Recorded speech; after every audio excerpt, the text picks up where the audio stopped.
বীর মুক্তিযোদ্ধা lieutenant colonel Shafiul হক ডালিমের দেওয়া সাক্ষাৎকারের পর নেটিজনরা সামাজিক যোগাযোগ মাধ্যমে যাকে মেজর ডালিম বলে মন্তব্যের তীর ছুড়ে দিয়েছেন, এবার সে মিজানুল হক আরিফিন সিদ্দিকী নিজের অবস্থান পরিষ্কার করেছেন। নিজের ফেসবুকে এক স্ট্যাটাসের মাধ্যমে তার অবস্থান জানান। এর আগে রোববার রাত ৯টার দিকে এক লাইভ টক শোতে কথা বলছিলেন বীর মুক্তিযোদ্ধা লেফটেন্যান্ট কর্নেল শফিউল হক ডালিম। ২ ঘণ্টা সেই লাইভ টক শোর আয়োজক ও সঞ্চালক ছিলেন প্রবাসী সাংবাদিক ইলিয়াস হোসেন। টক শোতে মেজর ডালিম ৫০ বছরের অনেক প্রশ্নের উত্তর দিয়েছেন। তিনি শেখ মুজিবুর রহমানকে সপরিবারে হত্যার অভিযোগে অভিযুক্ত থাকার কারণে দীর্ঘদিন আড়ালে ছিলেন। মেজর ডালিমের এই সাক্ষাৎকারের পর বিষয়টি টক অব দ্য কান্ট্রিতে পরিণত হয়েছে। সামাজিক যোগাযোগ মাধ্যম থেকে শুরু করে সর্বত্র আলোচনায় এই মেজর ডালিম ইস্যু। মিনহাজুল আরিফিন সিদ্দিক তার ফেসবুক স্ট্যাটাসে লেখেন, সকালে উঠে দেখি রাতারাতি মেজর ডালিম হয়ে গেছি, আর এরপরই বট বাহিনী ঝাঁপিয়ে পড়েছে আমার প্রোফাইলে। এদিকে স্বরাষ্ট্র উপদেষ্টা অবসরপ্রাপ্ত লেফটেন্যান্ট জেনারেল জাহাঙ্গীর আলম চৌধুরী জানান, এই ইস্যুতে সাংবাদিকদের প্রশ্নের মুখোমুখি হতে হয়েছে।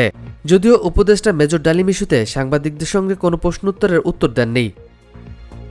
ইলিয়াসের সঙ্গে টকশো শুরুতে মেজর ডালিম বলেছেন, দেশবাসীকে বিশেষ করে নতুন প্রজন্মের ছাত্র জনতাকে যারা অধিকাংশ বিজয় অর্জন করেছে তাদের লাল শুভেচ্ছা জানাই।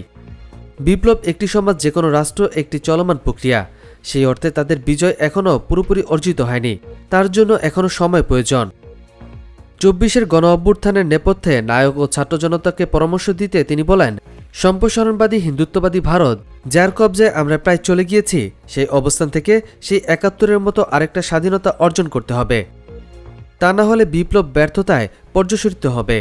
জাতীয় সঙ্গীত ইস্যুতে মেজর বলেন, বাংলাদেশের জাতীয় সঙ্গীত রবীন্দ্রনাথ ঠাকুরের না হয়ে কাজী নজরুল ইসলাম বা অন্যান্য স্বনামধন্য দেশীয় কবিদের গান হতে পারত। ভিন্নদেশী একজন কবির গানকে জাতীয় সঙ্গীত বানানোকে পৃথিবীর ইতিহাসে বিরল বলে মন্তব্য করেন তিনি। শফিউল হক ডালিম, যিনি মেজর ডালিম নামে অধিক পরিচিত, তিনি হলেন বাংলাদেশের সেনাবাহিনীদের একজন প্রাক্তন সামরিক কর্মকর্তা। ১৯৭৫ সালের ১৫ আগস্ট বাংলাদেশের তৎকালীন রাষ্ট্রপতি শেখ মুজিবুর রহমানকে সপরিবারে হত্যার সঙ্গে তিনি জড়িত ছিলেন।